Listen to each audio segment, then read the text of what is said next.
بسم اللہ الرحمن الرحیم۔ معزز ناظرین و سامعین کرام، السلام علیکم ورحمۃ اللہ وبرکاتہ۔ نبی کریم صلی اللہ علیہ وآلہ وسلم نے فرمایا، میں نے بلال بن رباح کی جوتوں کی آہٹ جنت میں اپنے آگے سنی۔ صحیح بخاری حدیث نمبر 1149۔ روئے زمین پر کون سا ایسا مسلمان ہوگا جس نے حضرت بلال بن رباح رضی اللہ عنہ کا نام نہ سنا ہو؟ اسلام سے ذرا سی بھی واقفیت رکھنے والے شخص سے اگر سوال کیا جائے کہ رسول اللہ صلی اللہ علیہ وآلہ وسلم کا مؤذن کون تھا تو وہ آپ کو جھٹ سے جواب دے گا، حضرت بلال رضی اللہ عنہ۔ یوں تو دنیا میں بے شمار غلام پیدا ہوئے، حبشی النسل غلاموں کی ایک بڑی تعداد عرب معاشرے میں موجود تھی، مگر جو شہرت اور عزت حضرت بلال رضی اللہ عنہ کے حصے میں آئی وہ کم ہی غلاموں کو ملی ہوگی۔ قریش کے مختلف قبائل مکہ میں آباد تھے، ان میں ایک نمایاں نام بنی جمحہ کا تھا۔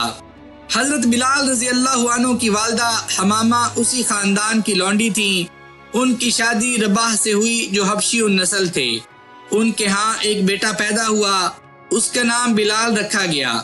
ان کے آقا کا نام امیہ بن خلف تھا، اس کا تعلق بنی جمحہ سے تھا۔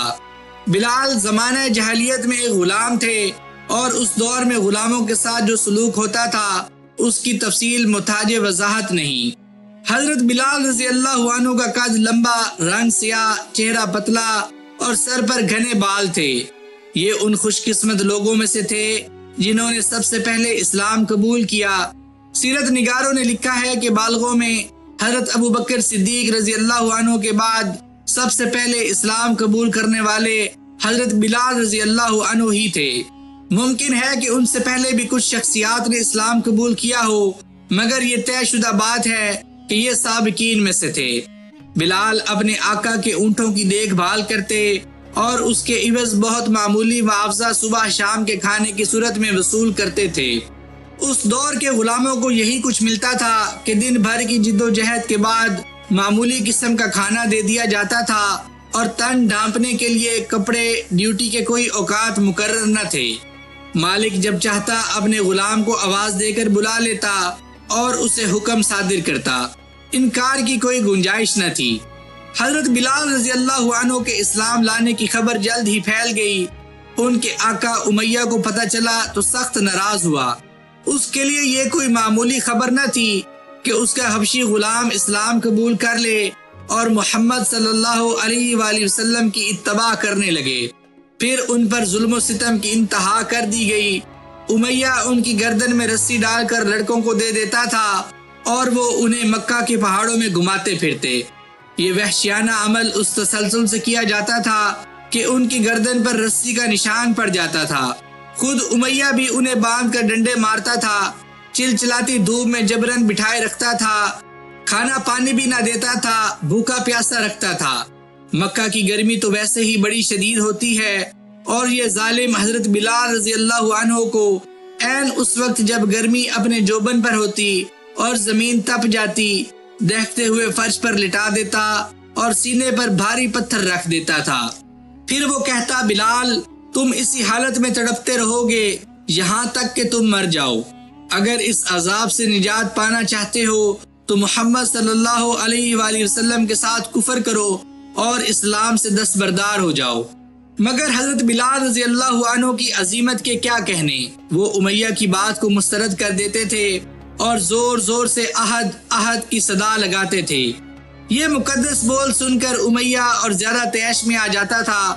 وہ ان پر اور زیادہ ظلم کرتا، ان کی بری طرح پٹائی کرتا اور کہتا کہ محمد صلی اللہ علیہ وآلہ وسلم کے بارے میں نازیبا الفاظ کہو اور ہمارے بتوں کی تعریف کرو۔ کفار کا یہ وتیرہ غریب اور کمزور مسلمانوں کے ساتھ عام تھا۔ بعض صحابہ کی زبان سے وہ ایسے کلمات کہلوانے میں کامیاب بھی ہو گئے۔ یہی حربہ حضرت بلال رضی اللہ عنہ پر بھی آزمایا جا رہا تھا۔ ان سے بھی یہی مطالبہ تھا کہ اللہ کے رسول صلی اللہ علیہ وآلہ وسلم کے بارے میں نازیبا کلمات کہو، مگر انہوں نے ہر ظلم و ستم برداشت کیا، لیکن اللہ کے رسول صلی اللہ علیہ وآلہ وسلم کی شان کے خلاف کوئی کلمہ زبان سے نہیں نکالا۔ یہ ظلم و ستم روزانہ ہوتا تھا۔ جیسے جیسے ظلم بڑھتا گیا، بلال کا ایمان اور پختہ ہوتا چلا گیا۔ ایک دن حضرت ابو بکر رضی اللہ عنہ کا ادھر سے گزر ہوا۔ انہوں نے دیکھا کہ حضرت بلال رضی اللہ عنہ کو بے رحمی سے مارا جا رہا ہے۔ وہ ظلم و ستم کی چکی میں پس رہے ہیں، مگر زبان سے احد ہی کے ایمان پرور بول بلند کر رہے ہیں۔ ابو بکر صدیق رضی اللہ عنہ نے سوچا کہ بلال رضی اللہ عنہ کا قصور کیا ہے؟ صرف یہ کہ وہ لا الہ الا اللہ کے داعی ہے۔ انہوں نے امیہ سے کہا کہ بلال رضی اللہ عنہ کو میرے ہاتھ فروخت کر دو۔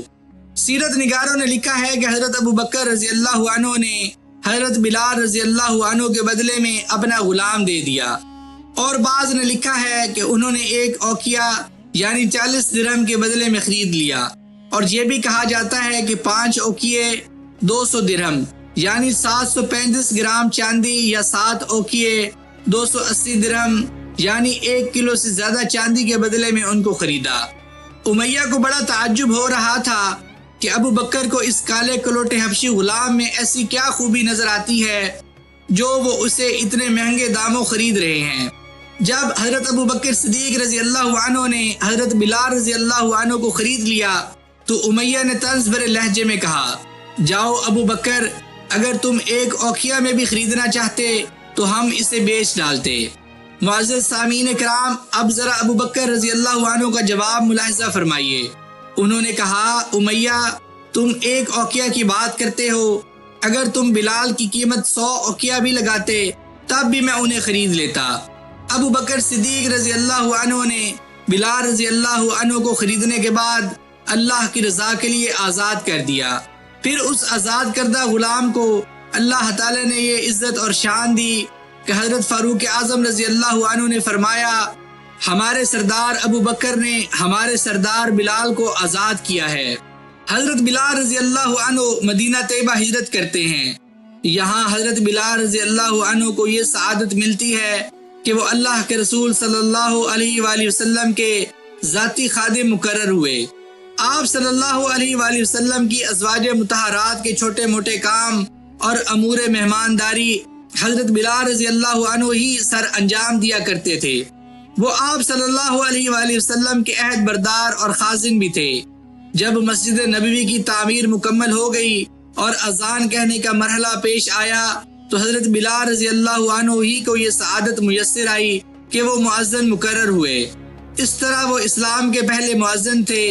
وہ دن میں 5 وقت اپنی بلند اور دلکش آواز میں اذان دیا کرتے تھے۔ اس وقت 2 مؤذن تھے، ایک عبداللہ بن ام مکتوم اور دوسرے بلال رضی اللہ عنہما۔ پھر ان کا نام ہی بلال مؤذن ہو گیا۔ اللہ کے رسول صلی اللہ علیہ وآلہ وسلم جب معراج کی رات آسمانوں پر تشریف لے گئے تو آپ صلی اللہ علیہ وآلہ وسلم نے جنت میں بلال رضی اللہ عنہ کے چلنے کی آہٹ سماعت فرمائی۔ دوسری صبح حضرت بلال رضی اللہ عنہ سے اللہ کے رسول صلی اللہ علیہ وآلہ وسلم نے پوچھا، بلال، کون سا عمل سر انجام دیتے ہو؟ میں نے جنت میں تمہارے قدموں کی آہٹ سنی ہے۔ عرض کیا، میں نے رات اور دن کے وقت جب بھی وضو کیا ہے تو اس وضو کے ساتھ 2 رکعت نفل ضرور پڑھے ہیں۔ اسی طرح جب بھی اذان دی 2 رکعت نماز پڑھی ہے، اور جب بھی میرا وضو ٹوٹتا ہے میں فوراً اپنے وضو کی تجدید کرتا ہوں اور 2 رکعت نماز یعنی تحیۃ الوضو ضرور پڑھتا ہوں۔ ایک مرتبہ آپ صلی اللہ علیہ وآلہ وسلم نے عید کی نماز پڑھائی، پھر خطبہ ارشاد فرمایا اور پھر عورتوں کی طرف تشریف لے گئے، ان کو واعظ و نصیحت فرمائی۔ اس موقع پر حضرت بلال رضی اللہ عنہ بھی آپ صلی اللہ علیہ وآلہ وسلم کے ساتھ تھے۔ آپ صلی اللہ علیہ وآلہ وسلم نے ان کے ہاتھ کا سہارا لے رکھا تھا۔ اس موقع پر جب اللہ کے رسول صلی اللہ علیہ وآلہ وسلم نے عورتوں کو صدقہ و خیرات کرنے کی تلقین کی تو عورتوں نے اپنا زیور اتار کر پیش کرنا شروع کر دیا۔ اس موقع پر حضرت بلال رضی اللہ عنہ نے فوراً اپنی چادر پھیلا دی اور عورتوں نے اس چادر پر اپنے اپنے زیورات ڈال دیے۔ اللہ کے رسول صلی اللہ علیہ وآلہ وسلم جتنے بھی غزوات میں تشریف لے گئے، حضرت بلال رضی اللہ عنہ آپ کے ساتھ تھے۔ اسلام کی سب سے پہلی اور اہم لڑائی بدر کے مقام پر ہوئی۔ یہاں حضرت بلال رضی اللہ عنہ کو اپنے آپ پر ڈھائے جانے والے مظالم کا حساب چکانے کا موقع مل گیا۔ یہ پہلے عرض کیا جا چکا ہے کہ امیہ بن خلف آپ کا آقا تھا اور اس نے آپ پر بے حد ظلم کیے تھے۔ امیہ بن خلف زمانہ جاہلیت میں حضرت عبد الرحمن بن عوف رضی اللہ عنہ کا دوست تھا۔ جب بدر میں کافروں کو شکست فاش ہوئی تو قریش میں بھگدڑ مچ گئی۔ مسلمانوں نے مال غنیمت پر قبضہ کرنا شروع کر دیا۔ حضرت عبد الرحمن بن عوف رضی اللہ عنہ دشمن سے کچھ زریں چھین کر لے جا رہے تھے۔ دوسری طرف امیہ اپنے بیٹے علی کا ہاتھ پکڑے کھڑا تھا۔ اس نے عبد الرحمن بن عوف رضی اللہ عنہ کو دیکھ لیا اور زور سے چلا کر کہا، عبد الرحمن، کیا تمہیں میری ضرورت ہے؟ میں تمہاری ان زروں سے کہیں بہتر ہوں۔ آج جیسا منظر میں نے کبھی نہیں دیکھا۔ کیا تمہیں دودھ کی حاجت نہیں؟ وہ ان سے چیخ چیخ کر کہہ رہا تھا، آؤ مجھے اور میرے بیٹے کو گرفتار کر لو، اپنی پناہ میں لے لو، میں فدیے میں 2 بڑی اونٹنیاں دوں گا۔ یہ سن کر عبد الرحمن بن عوف رضی اللہ عنہ نے زریں پھینک دیں اور باپ بیٹے دونوں کو گرفتار کر کے آگے بڑھے۔ حضرت عبد الرحمن بن عوف رضی اللہ عنہ بیان کرتے ہیں کہ میں امیہ اور اس کے بیٹے کے درمیان چل رہا تھا۔ اس نے پوچھا کہ آپ لوگوں میں سے وہ کون سا آدمی تھا جس نے اپنے سینے پر شتر مرغ کا پر لگایا ہوا تھا؟ میں نے جواب دیا، وہ حمزہ بن عبد المطلب رضی اللہ عنہ تھے۔ امیہ کہنے لگا، اس شخص نے ہماری صفوں میں تباہی مچا دی۔ ذرا آگے بڑھے تو حضرت بلال رضی اللہ عنہ نے امیہ کو دیکھ لیا۔ انہوں نے زور سے کہا، اوہو، یہ تو کفار کا سرغنہ امیہ بن خلف ہے، اب میں بچوں گا یا یہ بچے گا؟ میں نے کہا، بلال، یہ میرا قیدی ہے۔ حضرت بلال رضی اللہ عنہ نے پھر کہا، اب یہ بچے گا یا میں بچوں گا؟ ساتھ ہی انہوں نے نہایت بلند آواز سے پکار کر کہا، اے اللہ کے انصار، یہ رہا کافروں کا سرغنہ امیہ بن خلف، اب یا تو میں رہوں گا یا یہ رہے گا۔ انصار نے حضرت بلال رضی اللہ عنہ کی آواز سنی تو بھاگتے ہوئے آئے اور ہمیں گھیرے میں لے لیا۔ میں امیہ اور اس کے بیٹے کا بچاؤ کر رہا تھا۔ اسی دوران ایک انصاری نے امیہ کے بیٹے کے پاؤں پر تلوار ماری، وہ نیچے گر پڑا۔ ادھر امیہ نے اتنے زور سے چیخ ماری کہ میں نے ویسی چیخ کبھی نہیں سنی۔ میں نے اس سے کہا کہ نکل بھاگو، مگر یاد رکھو آج بھاگنے کی کوئی گنجائش نہیں، میں اب تمہارے کسی کام نہیں آ سکتا۔ اس دوران لوگوں نے باپ بیٹے کو کاٹ کر رکھ دیا۔ اس طرح حضرت بلال رضی اللہ عنہ پر ظلم و ستم ڈھانے والا اپنے اذیت ناک انجام کو پہنچا۔ حضرت عبد الرحمن بن عوف رضی اللہ عنہ فرمایا کرتے تھے کہ اللہ بلال رضی اللہ عنہ پر رحم فرمائے، میری زرہیں بھی گئیں اور قیدی بھی میرے ہاتھ سے جاتے رہے۔ حضرت بلال رضی اللہ عنہ مدینہ میں اللہ کے رسول صلی اللہ علیہ وآلہ وسلم کی سرپرستی میں زندگی بسر کر رہے تھے کہ اللہ تعالیٰ نے ان کو ایک نہایت اعلیٰ شرف اور عظیم رتبہ عطا فرمایا۔ مکہ 8ویں ہجری میں فتح ہوا۔ وہ مکہ جہاں سے مسلمان بڑی بے سر و سامانی کی حالت میں نکلے تھے، جہاں بلال کو مارا جاتا تھا، گرم ریت پر لٹایا جاتا تھا اور ان کے لبوں سے احد احد کی صدا فضا میں گونجا کرتی تھی، اور آج 10,000 کا لشکر جرار مکہ میں فاتحانہ شان سے داخل ہو رہا ہے۔ بیت اللہ کو بتوں سے پاک کیا جا رہا ہے، بت اوندے منہ پڑے ہوئے ہیں۔ مشرکین مکہ بڑی حسرت سے اللہ کے رسول صلی اللہ علیہ وآلہ وسلم کو دیکھ رہے ہیں، پھر ان سب کو معاف کر دیا جاتا ہے۔ ظہر کی نماز کا وقت ہو چکا ہے۔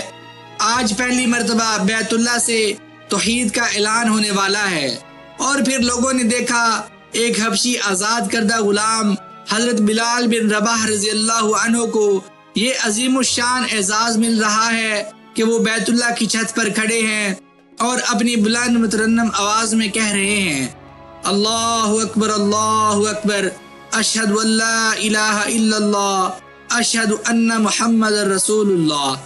مکہ کی ہواؤں اور فضاؤں میں حضرت بلال رضی اللہ عنہ کی آواز گونج رہی ہے۔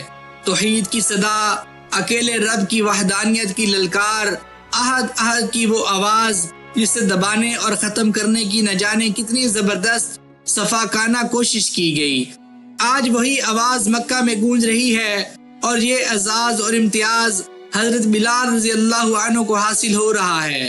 کافروں کے بڑے بڑے سردار جل بھن کر رہ گئے، مگر یہ بلند مرتبہ جسے ملنا تھا مل گیا۔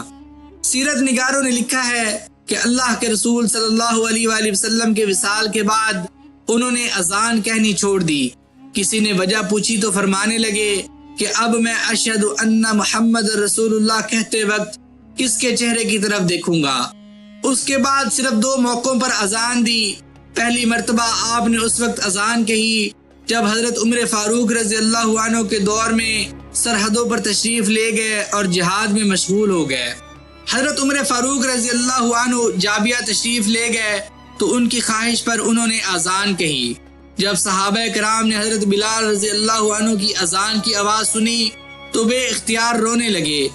دوسرا موقع وہ تھا جب وہ مدینہ تشریف لائے اور حضرت حسن اور حسین رضی اللہ عنہما نے ان سے اذان کے لیے کہا۔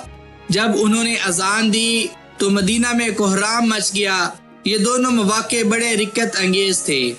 حضرت بلال رضی اللہ عنہ کی تاریخ وفات میں اختلاف ہے، بعض نے 17 ہجری اور بعض نے 21 ہجری بیان کی ہے۔ ان کی قبر دمشق کے قبرستان میں ہے۔ معزز ناظرین و سامعین کرام، میں امید کرتا ہوں کہ آپ کو حضرت بلال بن رباح رضی اللہ عنہ کی سیرت کا یہ قصہ ضرور پسند آیا ہوگا، تو اس چینل کو لائک، شیئر اور سبسکرائب ضرور کر دیجیے گا۔ مجھے اپنی دعاؤں میں یاد رکھیے گا۔ جزاک اللہ۔